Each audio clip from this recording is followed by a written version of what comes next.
कितने ही जतन भी, जीतेगा तो पतंग ही।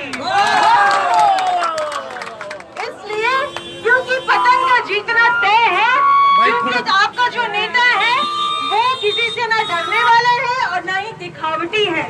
वो सच्चाई पे विश्वास रखने वाला है और सच पे काम करने वाला जो नेता होना चाहिए, ऐसा नेता आपका अख्तरुल ईमान है, जो कि सीमांचल की शान है, हम सबका सम्मान है।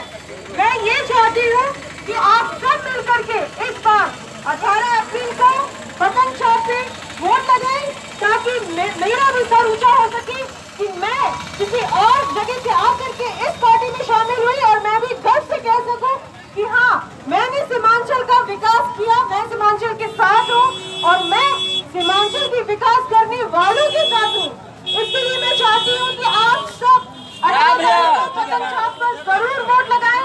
बहुत सारे नेता आप लोगों ने देखे हैं 10-15 सालों में, पर तरक्की के नाम पे हमारे हाथ कुछ भी नहीं आया, बिल्कुल नहीं आया। वही सड़कें, वही चौराहे, वही रास्ते, वही दिक्कतें, वही बाढ़ की परेशानी, वही पानी की परेशानी, सारी दिक्कतों का सामना हम आज भी कर रहे हैं। कौन सी दुनिया में हम रह रहे हैं, कौन से गांव में हम जी रहे हैं, और क्यों? जब हमें हमारा हक मिल सकता है तो हमें सरकार हमारा हक क्यों नहीं दे रही?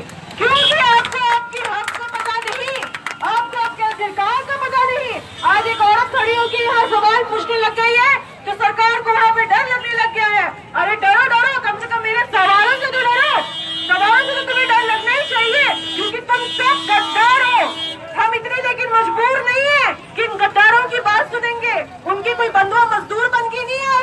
हम सब यहाँ पर आए हैं कि हमें हमारा हक चाहिए, हमें हमारा अधिकार चाहिए, और इसके लिए हर एक इंसान को आंखें खोलकर इस बार खुद से निर्णय लेना होगा कि हाँ, मैं अपने सीमांचल का विकास कराऊंगा, मैं अपने किशनगंज का विकास कराऊंगा, ताकि मेरे बच्चे अच्छी शिक्षा प्राप्त कर सके, अच्छी तरह जीवन जी सके और अच्छे अस्पताल बने यहाँ पर, और जितनी भी चीजें हर लोगों को मिलती है बाकी शहरों में, हमारे शहर को भी मिले।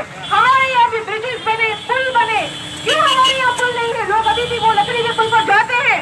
मैं खुद गई हूँ, मैं जिंदगी में पहली बार गई थी और मैं हैरान थी कि लोग यहाँ रोज आना जाना किस तरह से करते हैं। मैं तो देख के मेरा मन घबरा गया। छोटे छोटे बच्चे उस पर चल के जा रही थी, बुजुर्ग औरतें जा रही थी, वो कभी भी टूट सकता है। एक रास्ते तो मैं ऐसे गई, मुझे जगह का नाम याद नहीं, बस शायद वो जो पुल था, ब्रिज था, वो टूट चुका था और मुझे बोला जा रहा था, मैं गाड़ी में बैठी थी कि मैडम ये पुल कभी भी गिर सकता है, और मैं उस पुल से गुजर के जा रही थी। आप सोच सकते हैं कि मुझे पता नहीं मैं वहाँ देने के लिए कुछ समझाने के लिए लोगों को पहुँचूंगी या सीधा ऊपर भी पहुँच जाऊंगी, इसकी भी गारंटी नहीं थी मेरी।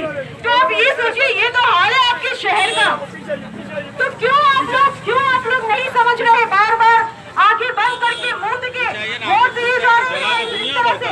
इस बार निर्णय लें, आंख खोलें और मन में बिल्कुल ठान लें कि भाई मुझे पतंग छाप पे वोट देने से कोई रोक नहीं सकता है, क्योंकि पतंग ही पतंग हर जगह हम लहराएंगे, नया सीमांचल हम बनाएंगे। शुक्रिया। क्यों यहाँ पर विकास नहीं हो रहा? यहाँ पे शिक्षा में विकास नहीं है, ना कोई हाई स्कूल है ढंग का, ना कुछ स्कूल्स बनाए जा रहे हैं, ना कोई बेटर कॉलेजेस है।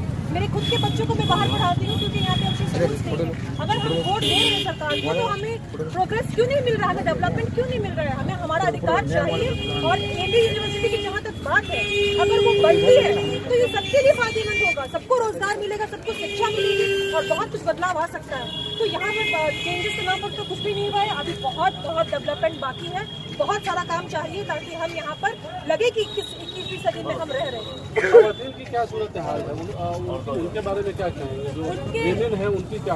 उनके बारे में तो मैं ऐसा बोलूंगी कि आप सोचते ही रह जाएंगे। जो महिलाएं हैं वो तो यहाँ इतनी पिछड़ी हुई है बेचारी कि उनको तो इनका हक ही नहीं पता है, उनके अधिकार ही नहीं पता है कि उनको बोलना क्या है। उनको तो जो जैसा पिछले जमाने में कुचला रखा गया था वो हाल आज भी है। अगर आप देखें तो महिलाएं अभी भी उतनी ही पिछड़ी हुई है, उनके मुँह में आवाज नहीं है, बोलने से डरती है। अगर मैं बोलती हूँ यहाँ पर ज्यादा तो लोग मुझ पर भी उंगली उठा लेते हैं। पर मुझे इससे कोई फर्क नहीं पड़ता। उनके हालात क्या है, क्योंकि यहाँ पे अगर देखें तो तालीमी एतराज से काफी बैकवर्ड है। ये तो बिल्कुल सही आपने कहा है कि तालीमी हिसाब से भी देखा जाए तो अभी भी काफी बैकवर्ड है। अभी भी लोग अपनी बच्चियों को उतना शिक्षा के लिए भेज नहीं पाते हैं। उनका भी डर सही है कि स्कूल दूर में होगा, जाने से कैसे होगा, गांव के अंदर ही होने से मुझे ज़्यादा आसान होता। अगर गांव दूर है तो फिर बच्चे को जाने में दिक्कत होती है, तो फिर पेरेंट्स भी घबराते हैं कि हम अपने बच्चों को कैसे भेजें। लेकिन फिर सवाल वही है, आप ढूंढते हैं लेडी डॉक्टर दिखाने के लिए, तो लेडी डॉक्टर ढूंढते तो बच्चों को पढ़ाते क्यों नहीं है? तो बच्चे को पढ़ाएंगे कैसे? स्कूल है ही नहीं हमारे पास, सरकार ने किया ही नहीं कुछ। ये सवाल। चलिए शुक्रिया। यानी कि सरकार ने कुछ नहीं किया, एमपी में कोई खास बहुत बड़ा जो कारनामा होना चाहिए एजुकेशन के डेवलपमेंट में कुछ बड़ा काम कर पाता, वो उस तरह से जो है काम नहीं हुआ है। अभी भी किशन में काफ़ी है। आप बताएं साहब।